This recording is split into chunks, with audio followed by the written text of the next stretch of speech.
আসসালামু আলাইকুম। আমরা বাংলাদেশে প্রথম নতুন টেকনোলজি ড্রোন থেকে আমাদের খাবার বিতরণ দুর্যোগপূর্ণ এলাকায়, সেটা এই যে ফেনী ছাগলনাইয়া, এটা ছাগলনাইয়া এরিয়ায় আমরা ড্রোন দিয়ে অনেক দূর দূরান্ত প্রায় 6 কিলো থেকে 8 কিলো 10 কিলো দূরে আমরা খাবার বিতরণ করেছি। এবং খুব যে এরিয়ায় মানুষ যেতে না পারছে, কোনো ট্রলার যেতে পারে না, এরকম কোনো খাবার নিয়ে যেতে পারে না, সেই এরিয়াগুলো আমরা খাবার বিতরণ করছি ড্রোনের মাধ্যমে।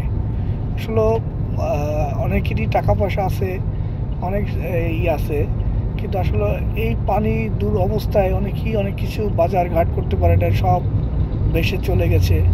সেই মুহূর্তে আমাদের এই নতুন টেকনোলজি ড্রোন দিয়ে আমরা সবার মাঝে যতটুকু পেরেছি ভালো মানের খাবার, কিছু মেডিসিন, স্যালাইন, ড্রাই ফ্রুট, এগুলো এরকম প্যাকিং করে আমরা আমাদের সাধ্যমতো চেষ্টা করে এই ড্রোনের মাধ্যমে আমরা বিভিন্ন স্থানে খাবার বিতরণ করেছি। সকলেই ভালো থাকেন। আসসালামু আলাইকুম।